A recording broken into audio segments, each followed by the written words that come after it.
Behold, RPGs and Baby Makes 3. RPGs and Baby Makes 3 Reimagined. RPGs and Baby Makes 3 Reimagined. See, now you don't listen to the podcast ever because I do the editing, but I actually redid it last time. RPGs and Baby Makes 3 Reimagined. That's awesome. Thank you. Yeah. It's weird doing this way. So for people who can't actually see us, because, you know, we're a podcast. Which is everybody. Yeah. We usually sit next to each other on, you know. Usually on the couch. On the couch. But right now we have a table between us, and I'm staring deeply into my husband's eyes. It's a little weird, isn't it? It is weird. Because we're having a sitter over right now. And we are currently hiding in our studio office game room. Yeah. Trying to have some parent time. Right, so it's like a separate... We converted our 2-car garage into an office. And with a bathroom nicer than our house bathroom. Yeah, because there was actually plumbing already here, which was amazing. But we started the night actually because we did not just go straight to the podcast. We didn't like get a sitter so he could record this podcast because to our literal fan out there, we would not we take have like 4 fans. The most recent episode has gotten a lot of listens actually, but Is it because it's reimagined? Because it's reimagined. Ooh. But I feel like I need jazz hands when you say that. I know. Reimagined. Gretchen's doing jazz hands every time she says that, even if she's not. But we went and picked up some falafel wraps. Yep. And the best French fries. The best French fries in Savannah. And then we played. I get the name. Macro. Yeah. What is it called? It's Micro Macro, isn't it? Micro Macro Crime City, which we got from that awesome game store in DC. Which the name you cannot remember.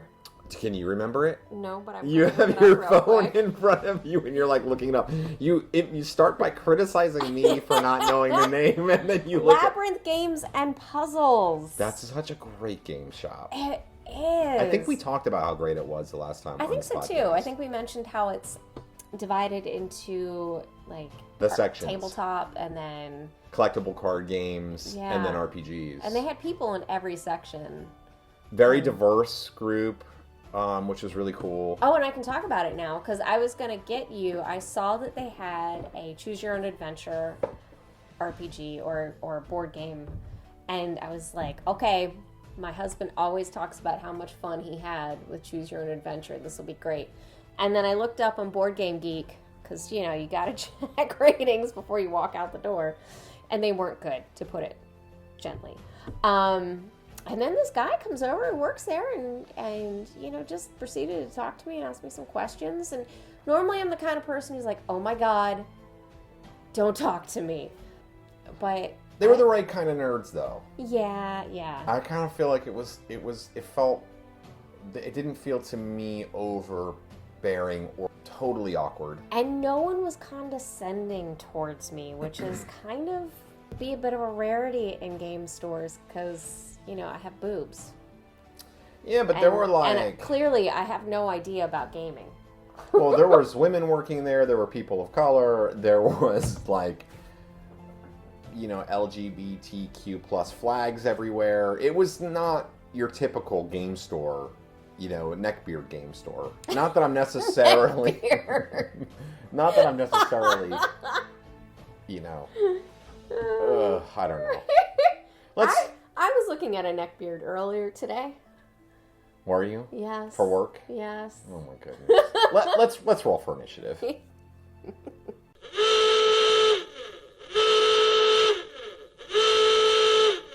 Bumper missing. So we've actually been doing some gaming, like since we last. Yes, because we figured out the secret is paying $20 an hour into it. Getting a sitter. But we played Low Stakes, what we do in the Shadows game. We had... And I finally got to fulfill my dream. What's that dream, Gretchen? To play the ghost properly. So Low Stakes is what is a game by Nerdberger Games. We talked about it last time too, but Nerdberger Games, it's a you play What We Do in the Shadows. You play the characters, and you are the ghost, and nobody's good at playing the ghost. Because every time, well, I think part of the problem is every time we play this game, people who have not watched the show play one of the more difficult things to be, you know, because ghosts, you have to know what the ghost can do in this specific setting. Right. Yeah. And or you have to, you can do whatever you want in this game. Your powers can be whatever, so you don't have to, like, play it like it's on the show. But it seems like we've had a couple times where we played and people played Ghosts and they just really struggled with it. Yeah, and so I'm a big fan of the show, and I was damn determined to play the ghost and have fun with it and make it work. And I think I did a good job. I think you did a good job too. The game was pretty fun, but I think both Brian and Greg, who played with us, they both liked the movie, but they hadn't really watched the show, and it wasn't recent. So, like, they weren't totally into it, whereas you and I, like, the new season comes out, and we watch it the moment the episodes come out. Or we try to. Yeah. We have to work around, you know, a small human. Everybody out there who is a parent understands where we're coming from with this. But, you know, we watch it, and so I think we're kind of like gung-ho What We Do in the Shadows super fans, and when we've played with other people who are that into the show or who have, like, watched it all, I think those folks have the most fun with it because it really is a game where you are playing the show. Yeah. So, like, you kind of need to really know the show to get the most out of it. Brian and Greg both did a great job as role players, but it was just Greg was a werewolf. Mm-hmm. And Brian was like a Scottish vampire. That's right.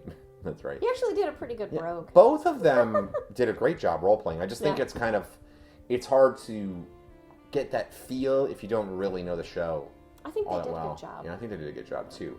But I think the most fun I've had with that game is when it's playing with a bunch of super fans. You know, it's kind of like you get just, I don't know, everybody really, they know the cues. It's so much fun. That's a great game.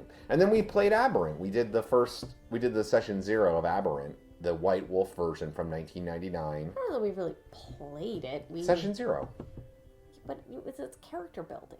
That's still, if that doesn't count as the game, I don't know what to tell you. I don't think it counts as playing the game. That's a good debate, actually. Is a session 0 playing the game? Well, we could lead into that right now. Is a session, but do we want to talk about that? I don't know. Do we? We could talk about it. Let's talk about that a little bit right now. You know, we should maybe have Command on for that one. We've had a session 0 episode before. Yes, about why they're important. Mm-hmm. But we could just have a little. I do not believe that session 0 is playing a game. Well, you know what's interesting though? Would you Okay, let's talk about that because I think it depends on the game too. Because we play Dresden Files, right? And what system does Dresden Files? Do I have Dresden Files out here right now? Really effing complicated system. I have the Dresden Files core book here. In fact, I'm pulling it off of the game shelf right now. It is a Fate game. And the Fate system... Tell us your story. That's what it says on the back. Are you smelling the book? Yeah, I'd like to smell a book. Maybe I want to see if it smells brand new. This is like a really nice copy of this book, actually. Which apparently is like harder to find now. And it's like, it's just become super expensive. I love that book series. I realized this was an Evil Hat game. Evil Hat did Thirsty Sword Lesbians as well. Which we still haven't played. No. And I actually have a lot of stuff for that game. But anyway, it's a Fate game, and so building the world was like a kind of a meta game in and of itself. Remember, we had those forms, and like we had to fill stuff out and everything. So intricate and complicated. But it was fun though. Once, right? And then we played the game. And that was the only time we played. We did the build, and then we actually had a session too. Because remember? Yeah, I remember Harrison. There was like breaking into somewhere. Was I playing like a drug addict and another character? Yeah. Yeah, you were playing a guy who was kind of like the dude from Umbrella Academy. Oh yeah, that's from right. Because it was right after Umbrella Academy Season 1 had come out. And so I was really into that character. He's funny. Yeah. But yeah, I mean, so that in that sense, the Session Zero was its own kind of like mini game. Yeah. So that was playing Dresden Files, right? Or was it? What do you think? Well, I think you're bridging the gap there because we played a session in it. So there was active role playing. But there was no role playing. No, we played 2 sessions. We did one. Well, no, but I'm okay. All right, we did 2 sessions.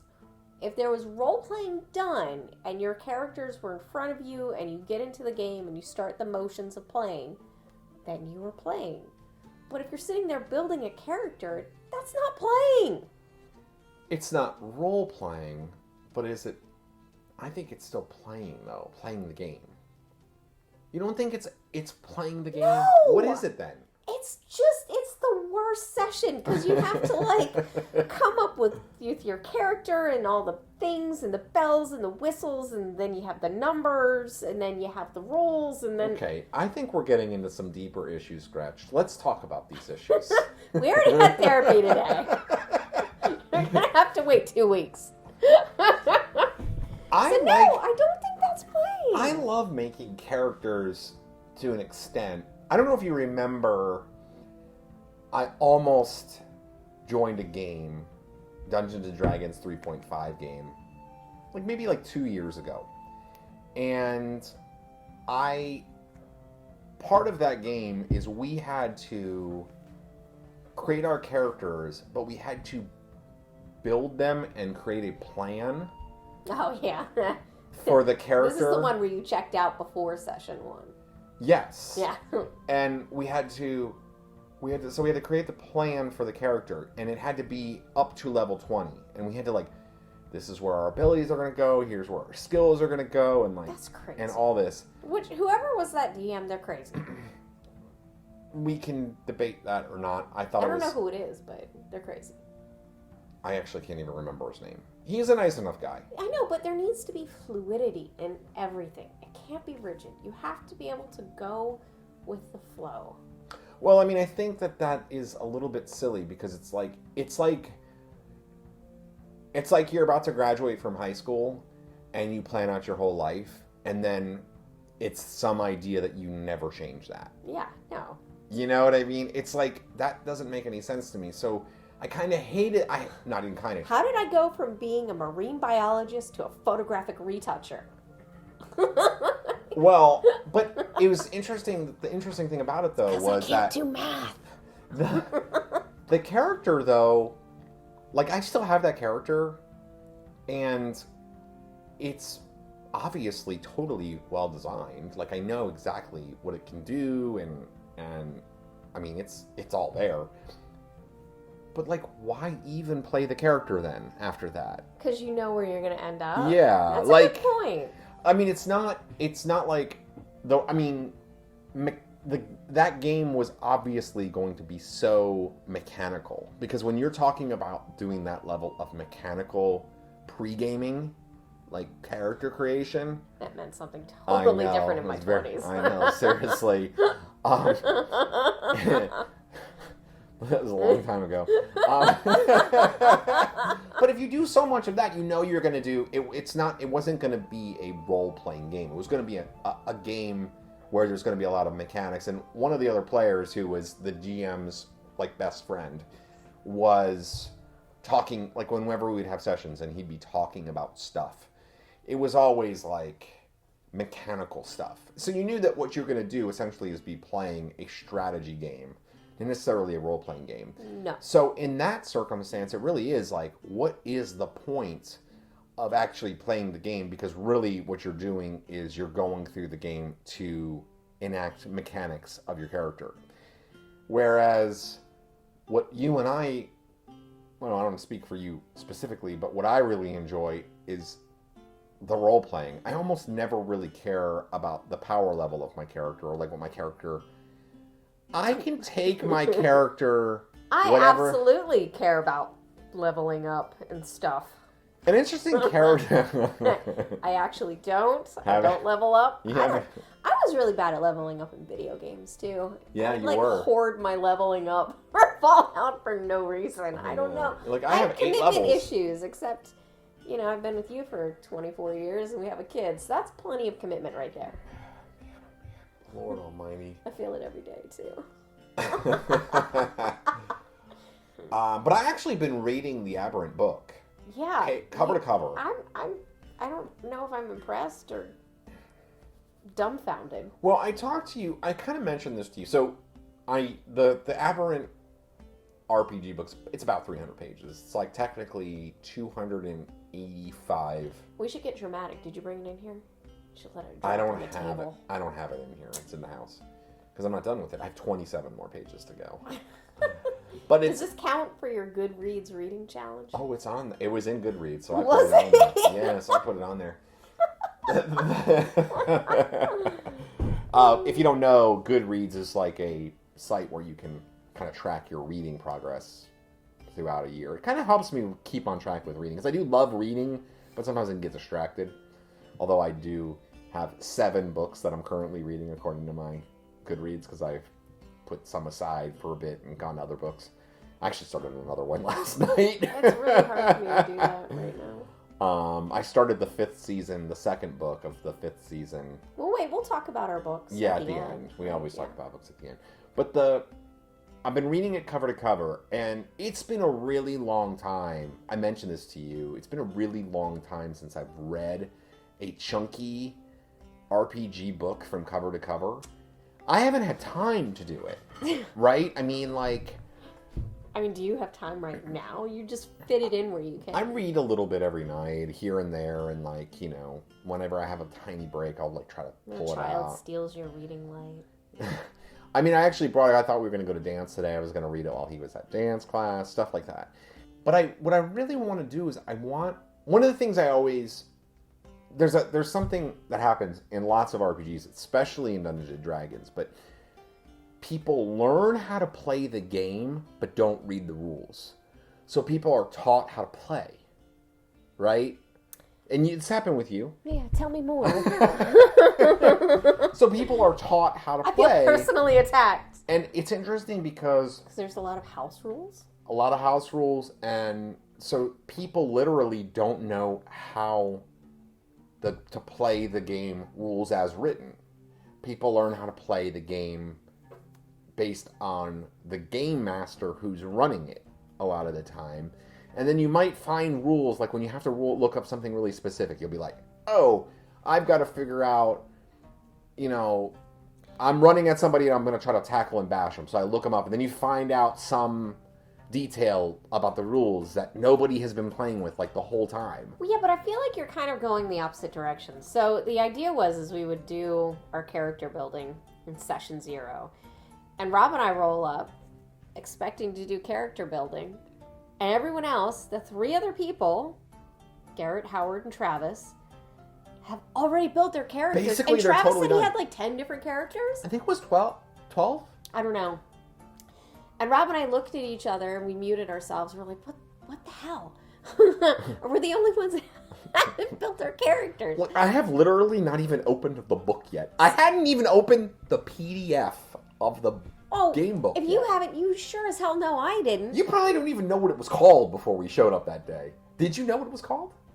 Oh, you had said the name a bunch of times, but I don't think I did because I said we were playing a superhero game, and I thought it was a different game. I actually thought we were going to play...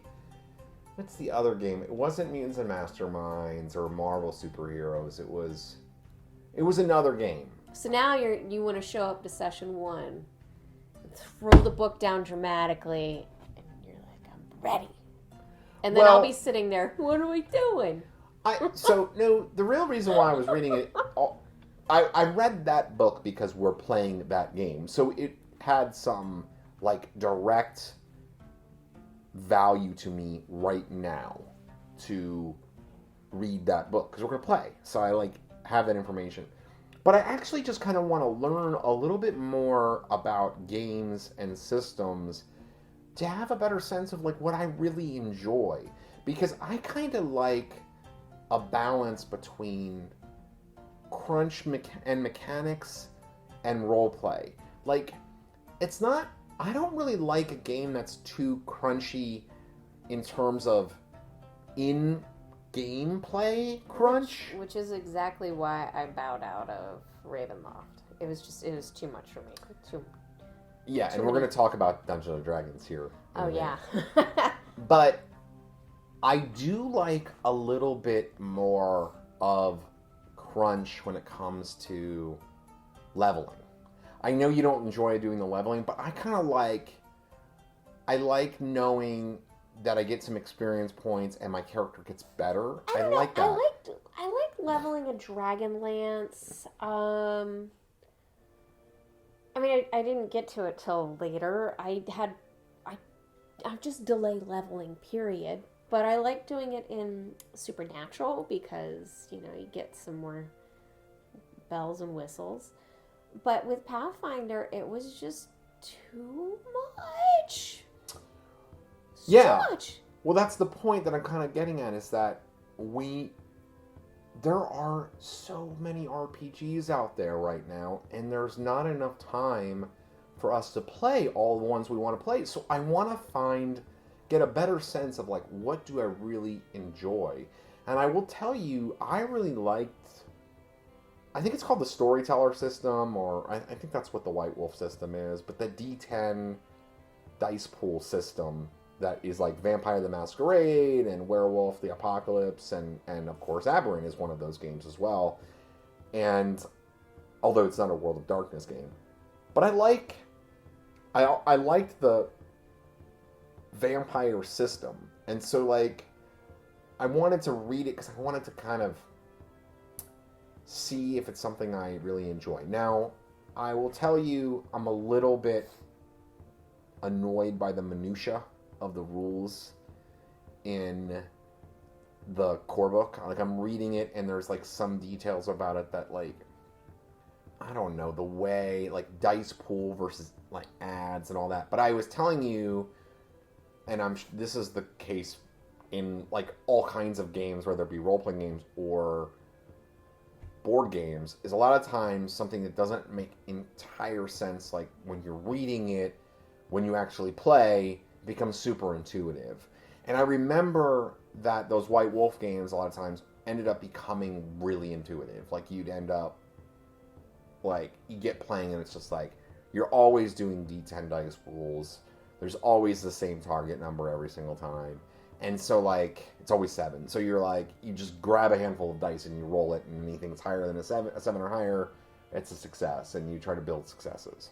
And so, like, to me, that, I as I'm just reading it from a, like, I'm just, just reading a rule book, essentially, it's a little annoying, the mechanics of it, but I kind of feel like it'll be kind of interesting. But I also, when it's played, but I also really liked the flavor. There's like 100... The Aberrant's really interesting because the first 100 pages of the book, it's all flavor. It's all stories and like fake newspaper articles and news things. 100 pages of flavor before you even read a rule. And I kind of appreciate that. Yeah. Because they're telling you everything you need to know about the game before you play. They're saying, this is a story game. Here's 100 pages of flavor before you even learn one rule. And then there's a grind of reading, like, 150 pages of rules, and then at the very end it gets into storytelling. And it's a storyteller section about how to run the game, like from... Are you actually sitting there reading about each power and stuff? Yeah, I'm reading about the powers and everything. I've read every page, cover to cover. God. Well, I know it sounds crazy, but I love these games, and like, I mean, I want to learn about this stuff. I want to learn game mechanics. Like, I think it's interesting for me. What can I say? It's interesting. It's interesting to me. I'm glad. So, been doing that. Also played Ironsworn again. You? I got to play Ironsworn again. That was pretty cool. Okay. Now, Ironsworn is perfect to me. It's the perfect game. I love Ironsworn. I can play Ironsworn anytime. You played Post-Apocalyptic Ironsworn. I did, and I really enjoyed playing with Ben Sperduto and Amanda Plageman. I think I'm looking forward to my mind being quiet enough to be able to focus on what's going on in games and enjoy them more. I will tell you, Ironsworn is one of those games that you really have to be engaged with the entire time. Yes. And I also feel like it's a game that you can't play more than 2 hours. I mean, for me, it's exhausting to me because it's so much creative energy is required of the players during the play that I get beyond that, and it's just a little bit more. It's just exhausting. It's exhausting. I mean, even the combat is narrative, so like, even that is, you don't get a sort of mental break during combat where you're just like rolling dice, and it's one of the more difficult things is you have to choose your own.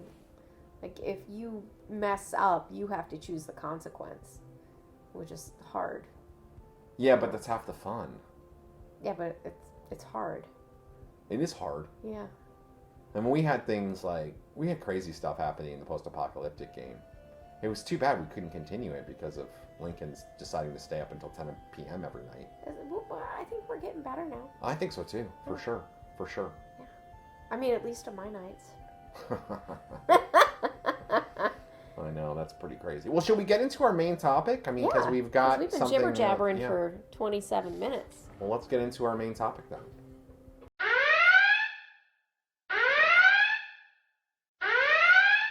Code 3, error. Code 3, error.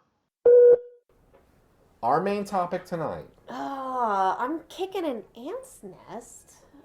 Gretchen hates D&D. Poking the wasp nest. Kind of. This is kind of what the topic is. Stepped on the red ant hill. This is going to probably upset some people. That you hate D&D? It's not. It's not that I hate D&D. You just hate the people that play it. You're right, Robin. Actually, we're here in the office tonight for me to let you know you'll be staying here from now on. With all the D&D books. Yes, and you can cuddle up to them as much as you want at night. No, I just feel like D&D and Dragonlance and Pathfinder, it's all the same. It's the same. I don't. Is it fantasy, the genre, or is it the game? I think it's this idea of like medieval fantasy. Okay. So, if you were to take this and put it into a modern context and setting, it might mix it up a little bit more in my brain. But right now, I'm like, okay, so we got some effing chainmail and armor, and we're going to go camping out in the woods and light a fire and, roast the wolf, and then we're going to go murder hobo. Wolf? I don't know. We're going to go all murder hobo on this, pack of orcs. And I'm still stuck on roasting wolves. Well, there was that one time with that one guy. What? Remember, he got really upset about wolves? Ruined Ravenloft in the beginning. No, what? Wasn't it about wolves? His character had a pure hatred for wolves, and he went off and just brutalized. It was really disturbing. Oh, right. And then something, yeah. Yes, the person we called Dixie. Dixie? Yes. Oh, right. Yes. I mean, I just see it as the same thing. I can't help it. I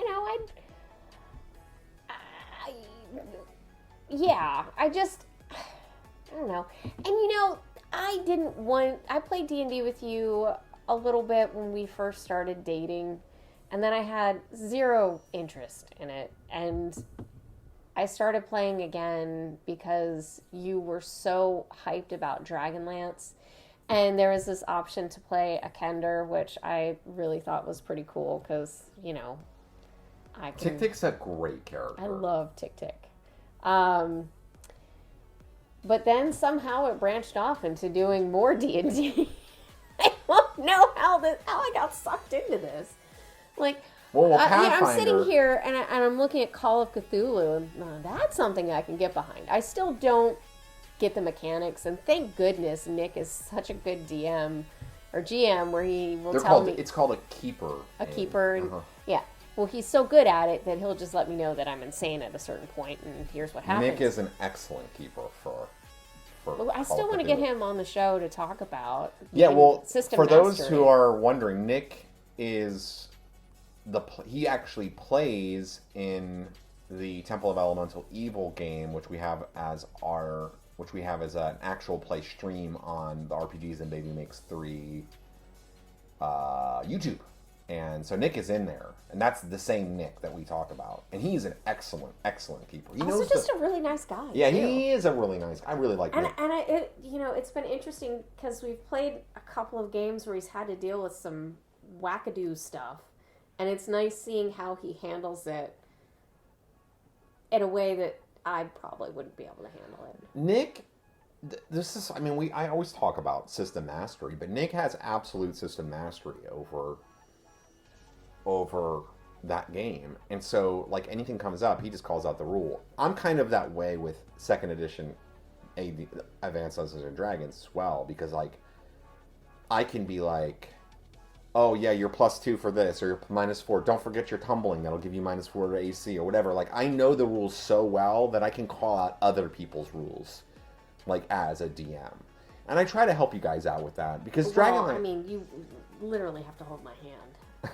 So, well, it's really hard to hold your hand in GM at the same time, especially when we're in different rooms. It's just really awkward. I mean, it's pretty much like you're holding my hand. I wanted to mention, though, because I read this book a while back called Of Dice and Men, the story of Dungeons and Dragons and the people who play it, by David Ewalt. And he's like a magazine writer, but he also plays Dungeons and Dragons. And he talked a little bit about his campaign that he played in during the book. And they were playing 3.5, which is essentially the same system as Pathfinder. And it was far future.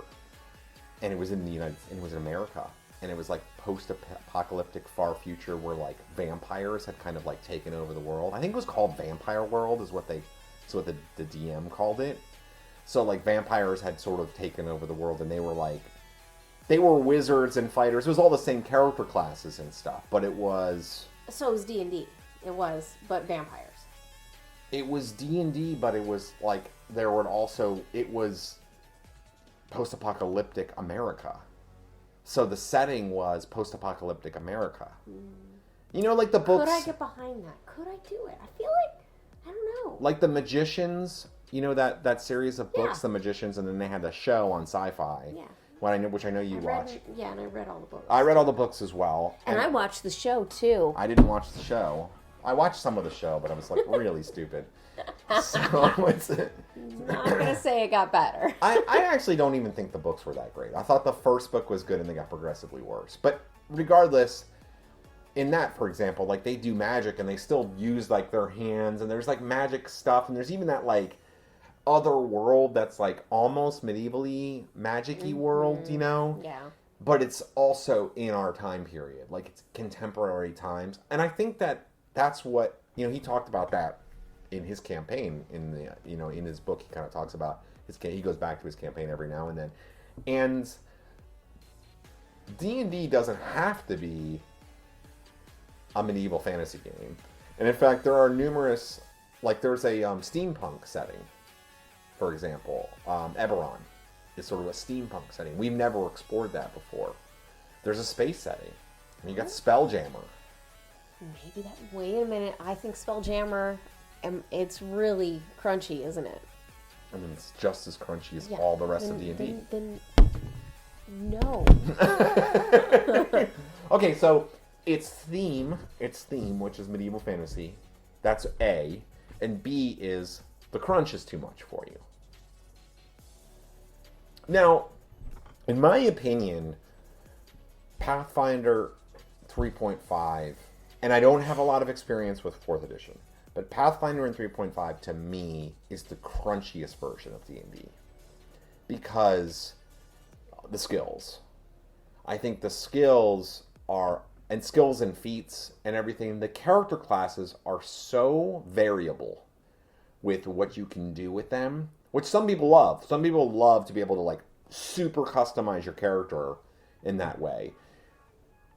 it makes it so that way every time you level up, there's a lot you can do. Or, as you might put it, have to do. Whereas, like, in, let's say, AD&D 2nd edition and any of the earlier versions, and I would argue also in 5th edition to a certain extent, although it's a little bit crunchier, you level up, and it tells you everything you get. You don't really choose much after you level up. You just kind of get it. I mean, every 4th level you get, like, a new proficiency. I mean, you're talking, and I hear you talking. I'm not listening to what you're saying. I'm still trying to sort out. So typical. You know what? Another problem is it's all the same. Like, I play Tick-Tick. I don't like playing Tick-Tick as a Kender thief because that's what's expected. I think you meet a dwarf, you know what you're going to get. They're going to love drinking. They're going to be, gruff. There's all of these stereotypes that go along with the races. And I'm kind of over that. And, I think when you meet different... you mixed it up... It's the Tolkien archetypes. Yeah. But you mixed it up when we met the hobgoblins. Yes. And I really appreciated that because, that's why Tick-Tick goes into everything. Like, hey, we're going to be friends to start off with because I don't know. The elves are going to be haughty, or you got the wood elves who are going to be like, earthy kind of people who are frowned upon. And like, I just want... I don't know. I want to mix it up. I'm just so tired of these drawn out... Old fantasy tropes. Yes, thank you. Well, newer D&D, 5th edition, I think... Seems a little bit more fun. It breaks it up. Really upsets gatekeepers. Well, I think that... Who I'm probably upsetting on today's episode. One of the things that I know, so the next iteration of D&D, this D&D's got all kinds of controversy right now. Oh man, there's so many angry people. Yeah, we're not going to get into all that because I don't care. Yeah, I don't care either. I mean, okay, so people out there listening, you might have an opinion about this, maybe you don't. But the reason why I don't is because we don't really play 5th edition.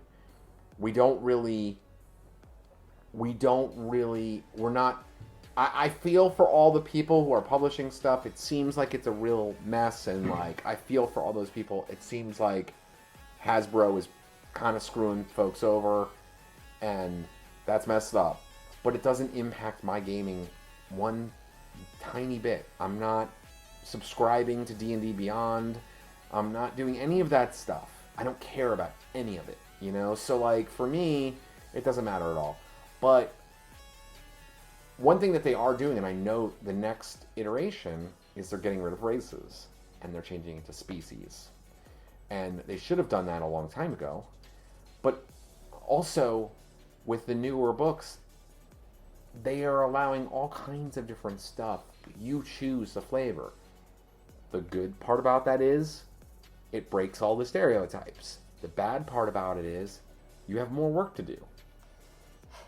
You know what I mean? Yeah, because when you get rid of the tropes and you get rid of all those standards, it means that you have to do the work in order to differentiate each individual version of... Like, it's convenient to have trolls are evil. Because trolls being evil makes it so that way the players hear about trolls and they want to go kill the evil trolls because the trolls are bad. It makes it really simple. You don't have to do anything. Like, as a GM, like, there's all this stuff you're kind of navigating. Like, there's a simplification of it that makes it, that's kind of nice. And also, it's sort of like, well, you don't have to, like, worry about, like, interpersonal politics and figuring out the motivations behind, like, everybody, like we do in real life. You just get to go and, like, use your sword and whack something to pieces. Yeah, but that's not what I like role-playing for. Exactly. Yeah. I like getting out of my head. My head sucks. My head sucks sometimes, too. I enjoy it. I mean, I like... See, because I kind of have been feeling another, like, I do love fantasy, and, you know, we've kind of joked about how I'm, like, so into grimdark. But I think the thing I like about grimdark in terms of, like, why I enjoy it is because it isn't so black and white. There's a lot more nuance to it. Yeah. You know, like, you're not the good guy. The good guys aren't the good guys. I mean, are there really good guys? Yeah. I mean, even in real life, are there actually good guys? Like, it's everything. People like to make it black and white, but really, it's just we play in shades of gray. Exactly. So that's why I've kind of gotten into that. I mean, you know, there's some sort of, like, I guess, sadistic appeal on my part for, like, watching these, like, you know, like, for these Viking-esque murderers, like, running around, like, killing things and having these fights and stuff. And if you read about it stops you from doing it. Yeah. But it's not... that's my husband running down the road with a sword. Just stay out of the way. An axe. It would be an axe. An axe. But but you know what I mean? Like, I like the gray. I like that kind of, like, I feel like the characters have a much greater depth when they're not the hero versus the villain. You know what I mean? Like, there's something nice about that, you know? That face is priceless. It's hard to do that, though, in, like, a role-playing game because, like, who wants to sit at a table, like you said, and, like, play grimdark for, like, session after session after session? You want to laugh. I know you want to, like, come to the game, you want to play a lighthearted character that's fun. Like, you want to have, for the most part, sometimes you play more deeper characters, but that's usually in one-offs and stuff. Brutal character. Yeah. I loved your character in Agon. Oof, Ruthius. Yeah. What a perfect name for that, too, Ruthius. Yeah. Oh, gosh. That was fun. But so, okay, so yeah, you hate D&D. Right? I mean, sure. Yeah, I hate D&D. It's funny because I have a bit of a love-hate relationship with it because I do love AD&D 2nd edition. There's something that speaks to me with it. Like, it's just, I don't know, there's just something pure and old school about it to me. But it doesn't check every box for me either. You know, like, I'm really excited about Aberrant. I'm excited about playing a supers game and playing this character that I'm going to play and, like, doing something different, you know? Not that I had any, you know, it's not about having some sort of issue with Pathfinder or Amanda or anything like that. It's just, because Amanda's running Aberrant, obviously we're playing it. But I think it's like, I don't know, I think you're right. I think to a certain extent it does feel a little bit sometimes like if I'm playing D&D, I know exactly what I'm going to get. It's tired. And that's what I love about all of these other games. Like the zine games. And the zines. And, you know, there's a lot of... I kept seeing people in the D&D groups or whatever. Well, I'm going to go play Pathfinder or something else. And I'm like, it's the same effing thing. And every now and then you'd see someone pop up with, but there's so many other kinds of games out there. And there are. Like, I'm looking over at our gaming shelf, and there's tons. So, you know. I mean, like, okay, we're gonna just pull out a random book here. Okay, so this is Never Going Home. All right, so this is, I believe this game is. Who does this game? This is Never Going Home. Is by Wet Ink Games. This game, I believe, is World War One. Okay, here it says on the back. The world is already at war. Now the veil has been torn. The whispers promise you power. You may live long enough to lose your humanity. Okay, now let's grab another one. What's another one? Right, I mean, like, there's that one. The Very Real Dogs of Chernobyl. Okay, no, so very good dogs of Chernobyl. A role-playing game about good dogs fighting horrors from beyond in the Chernobyl exclusion zone. That's great. Right? I mean, and like we have all kinds of these games. I mean, one more. What's that one? In the Light of the Faded World. It's a It's a post-apocalyptic game where you play small animals going through the earth that has been grown back over, and you like expand out on your territory. I think you might even be like a mouse. That's great.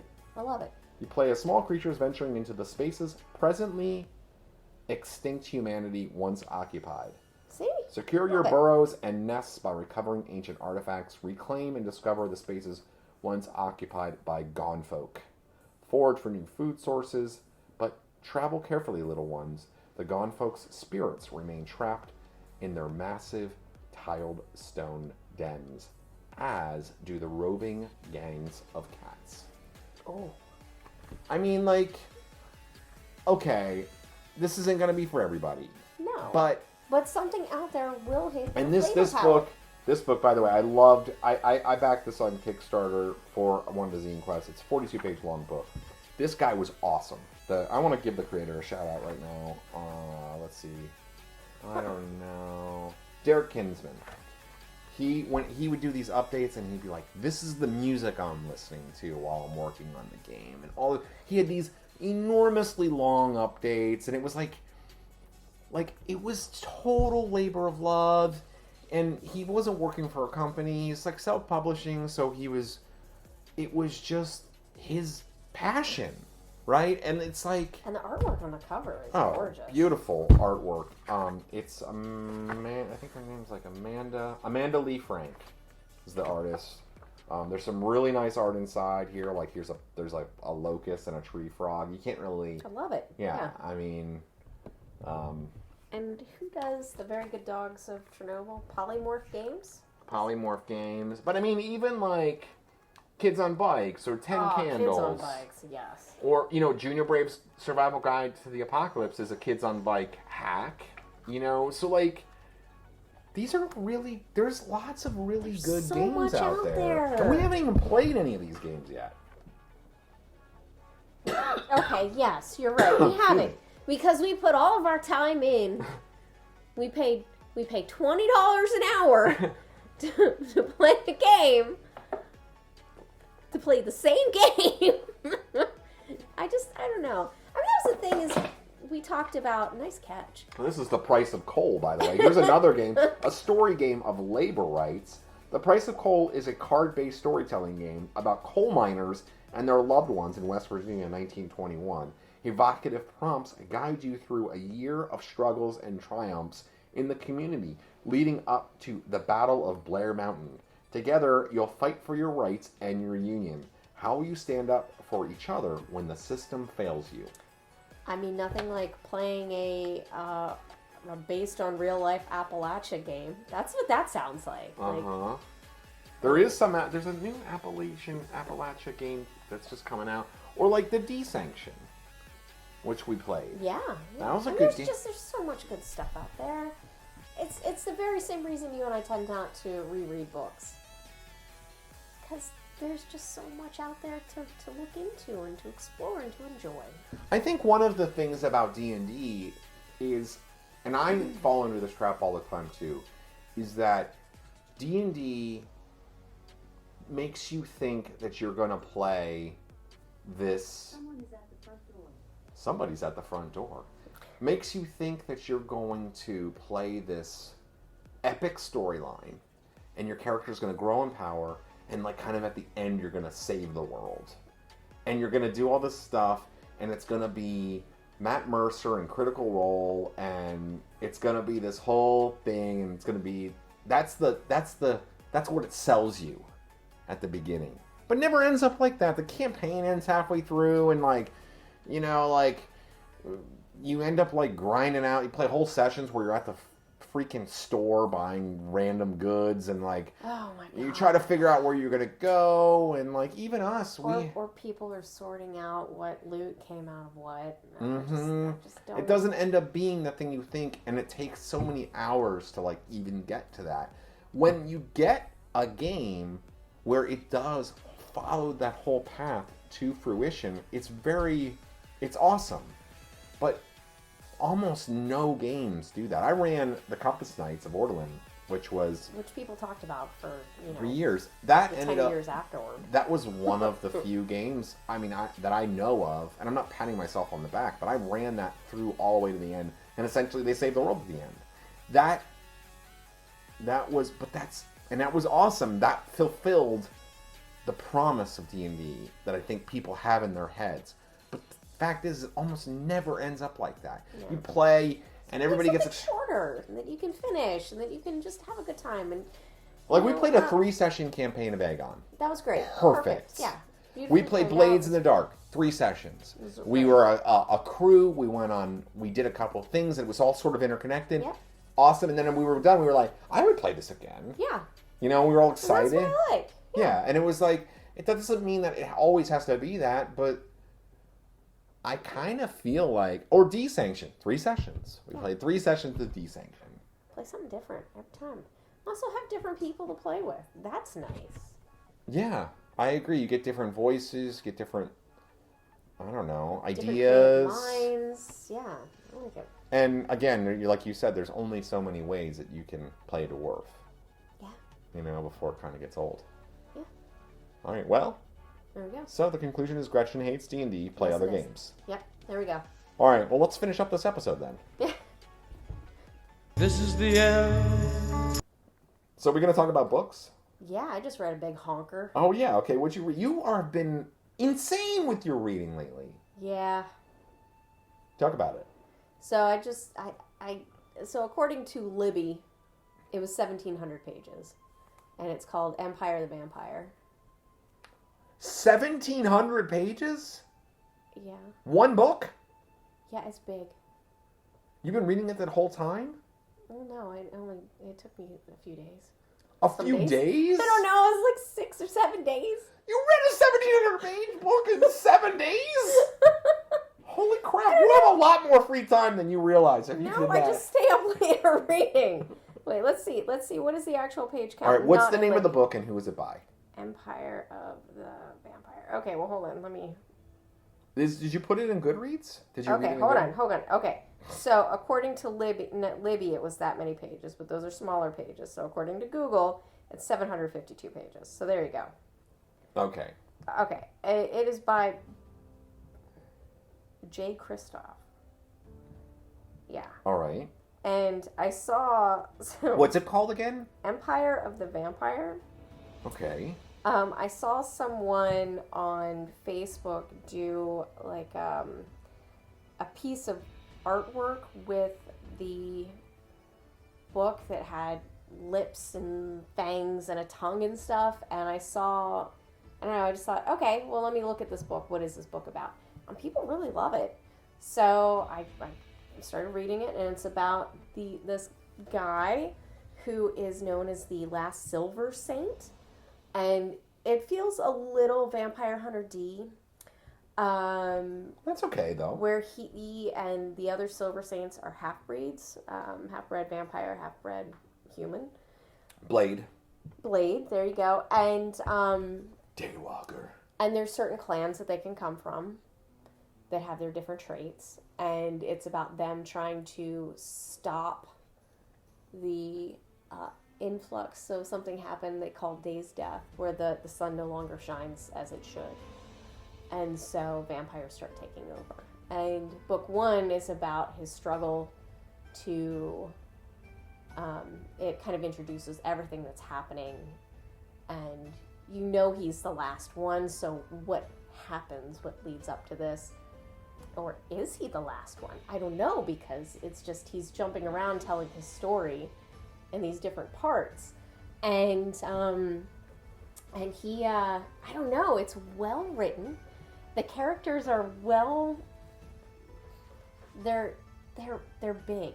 Like there's a lot going on. And the main character... I love that description. They're big. Like, they are very well defined. Like, they have a lot going on. I just love that. Yeah. The characters are big. And the main guy, whose name is just absolutely... Gabriel, I think. Gabe. He's not a good guy. He's absolutely gray. Yeah.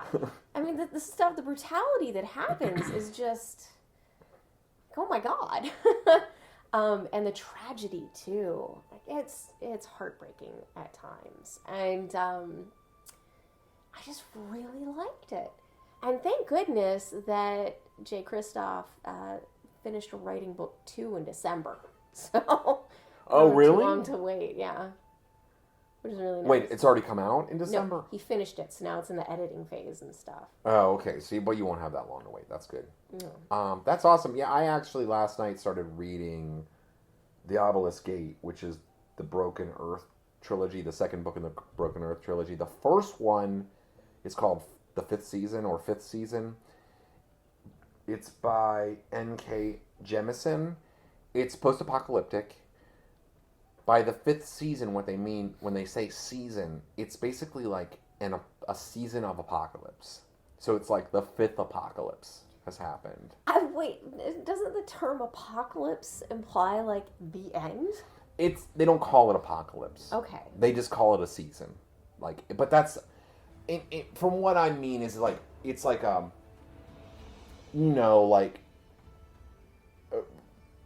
in like The Last of Us, for example, which is, a new zombie show based on the video game. But there's like some survivors. Yes. So a season, it wipes out like most of the population when a season hits. And it'll be like, and they're, hundreds or even thousands of years apart from each other.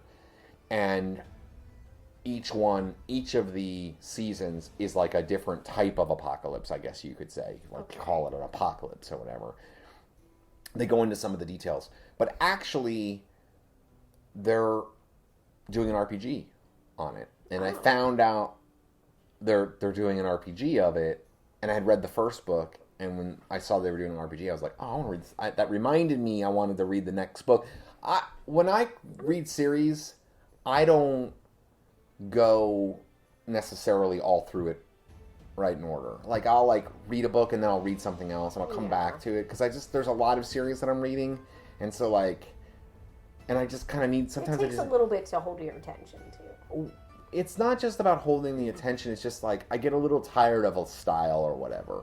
And a lot of these books are pretty long. Like some of the Joe Abercrombie books, they're like 600 or 700 pages each too. Okay. So there's 9 books in that in the Joe Abercrombie series. I forget what the name of the specific series is that I've been reading, but I can actually find this right now. I've got it here. But I don't want to read 9 straight 700-page books. There's part of that too. So well, they could.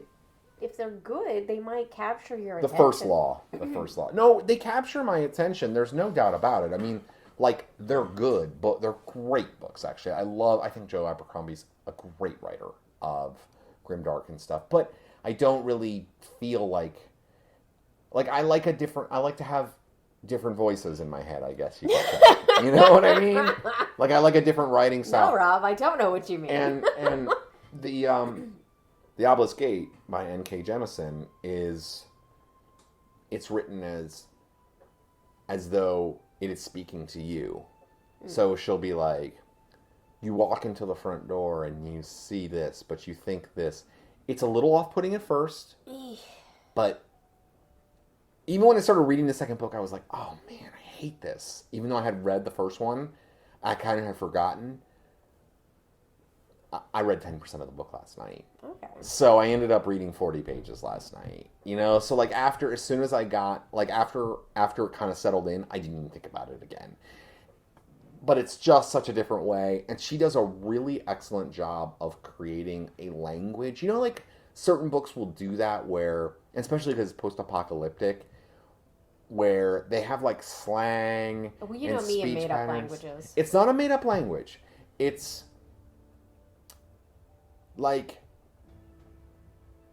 instead of saying, I try to figure it out, they use suss it out. That's a word. Oh, yeah, okay. But it's the terms that they use are if our language goes in a certain direction, it might end up being X. I think our language is going to go the way of hieroglyphics as emojis. Probably. Emojis is hieroglyphics. It is That's what hieroglyphics. I know. But it's like, you know, I have been interested in...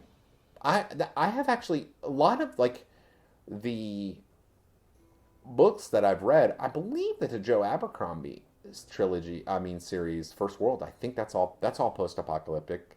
The Mark Lawrence books were post-apocalyptic. Like, there was, like, literally, like, holograms and, like, underground computer systems and, like, you know, machines that you could put your consciousness into and stuff like that, like, in the world. Like, that's part of it. So these quote-unquote grimdark books, and this is considered a grimdark book, the N.K. Jemisin books, they have a bit of a they're post-apocalyptic. Like, I'm into post-apocalyptic stuff. Yeah. I've gotten into that lately. Well, and if they're gonna have 3 years, you might as well start prepping.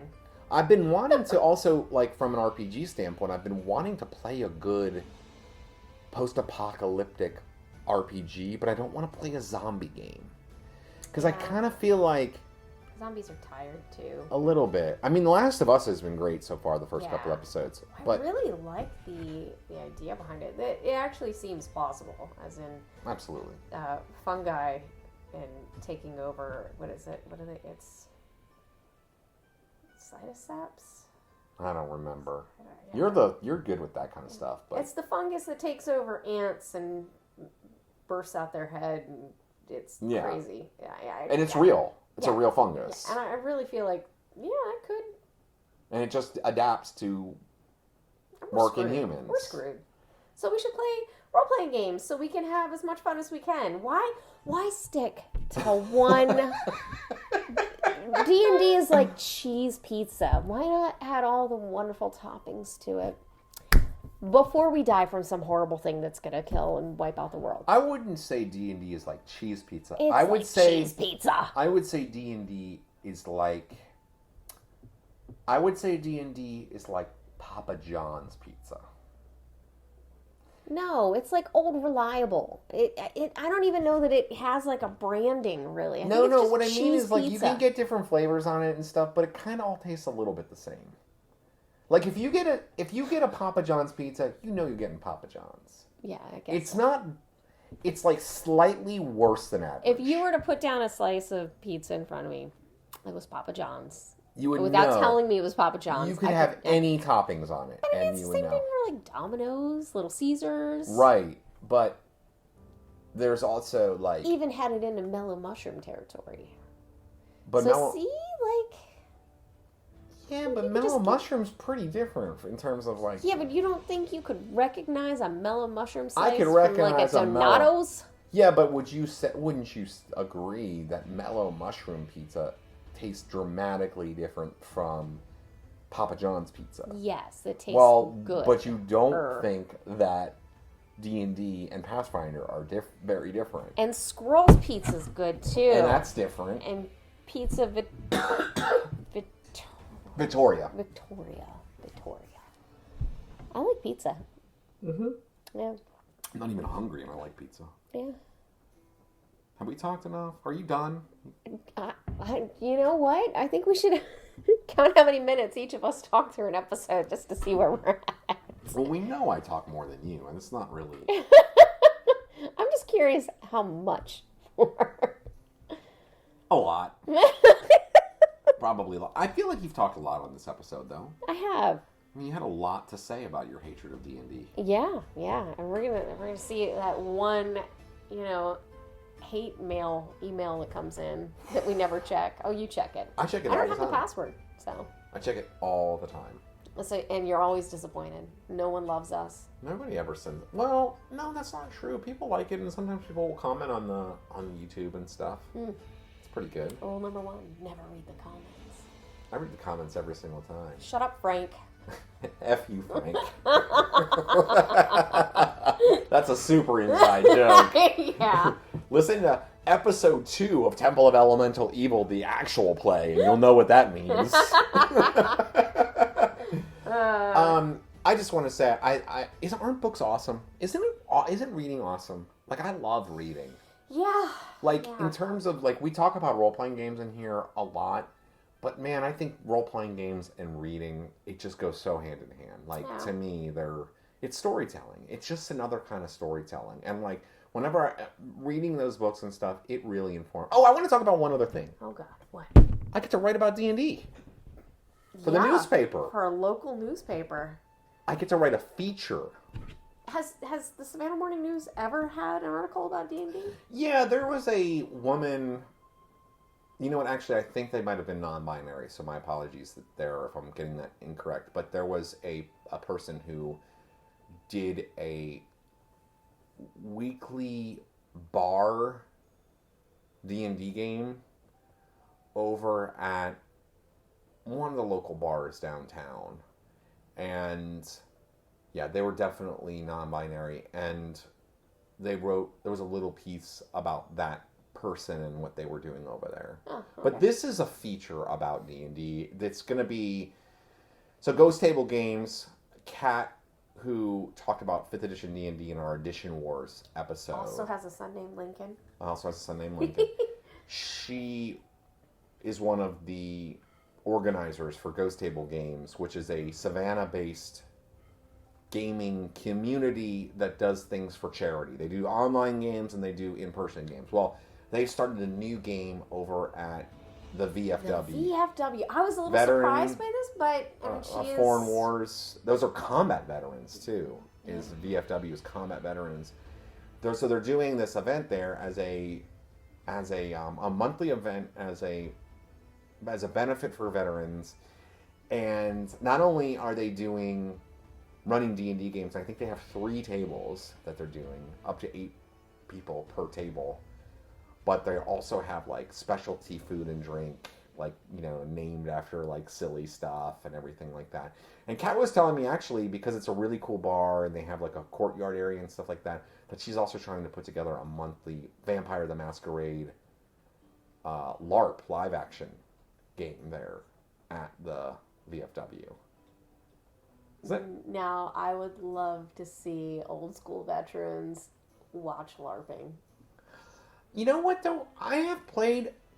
D&D has long been a part, and role-playing games, and especially war games, but role-playing games and D&D has long been a part of the military community, at least amongst Americans. I can't speak for others, but, I mean, I have played and known all kinds of veterans who love RPGs. Yeah. Like, it's a thing amongst I mean, military. when you have so much time away from home and away from all the normal comforts and... What, talk about need for escape. Yeah. You know? Yeah. Like, even one of the guys that I used to play with when I was running this game, Curse of the Curious game, D&D game, he was... I believe he was in the... He was either in the... No, he was in the Air Force. But he had gotten out of the Air Force and then joined the Air Force Reserves. And so he would have to go...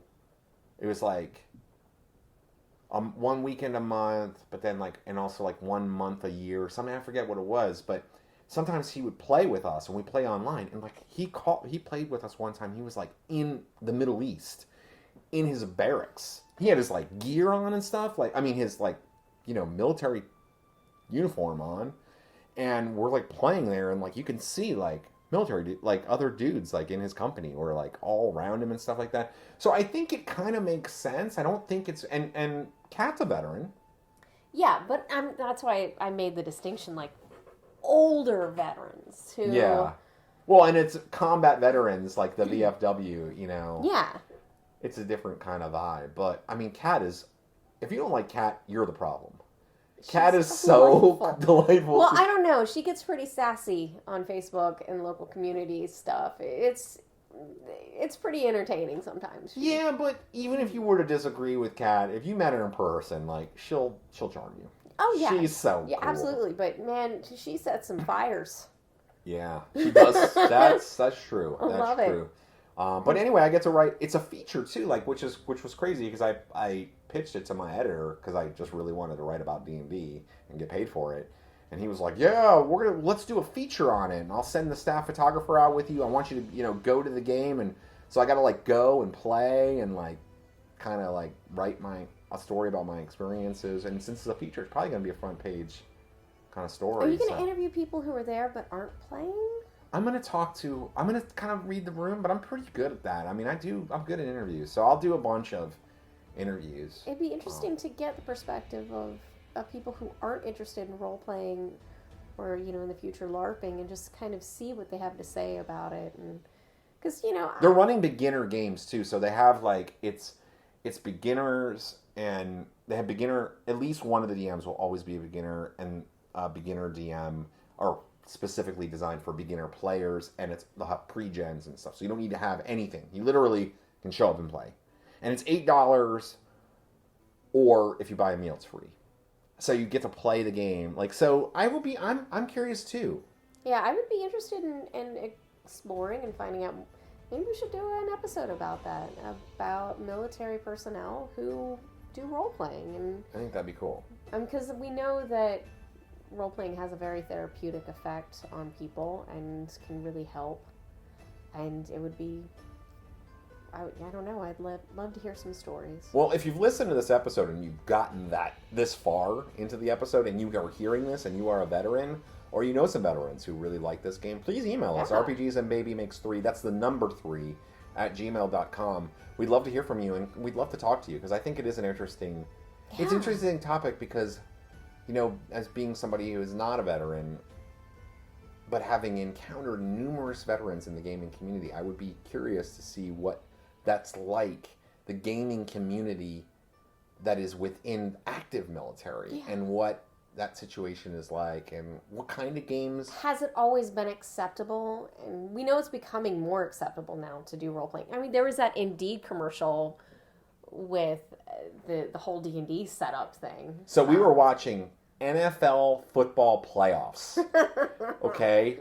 And a commercial for Indeed, it's like a resume or a job site. A job site, yeah. Came on, and they're playing D&D in it. And it was like a black woman and like a diverse collection of players happening during the NFL playoffs.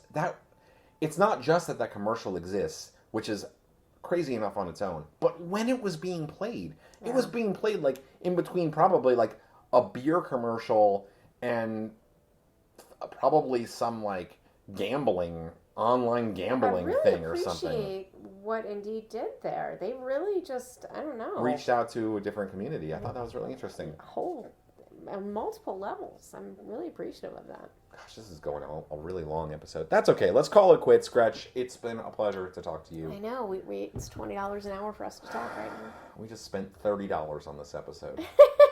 Well, we get to split it with our friends' parents. Yeah. Well, thank you all for listening, and we'll try to keep the episodes going. I mean, this is 2 episodes within like the last month, so that's pretty amazing. Wow. Yeah, it had been 7 months previously in between episodes, so. It's hard being a parent. Bully. Yeah. Not in the like. Not bully. Child beating up or someone. No, but like yeah, huzzah! Yeah. Huzzah! Yeah. There we go, huzzah! Yeah. That's more of a D&D thing. How do you feel about that? I can't believe I just said that. We'll talk to you all soon. Cheese pizza!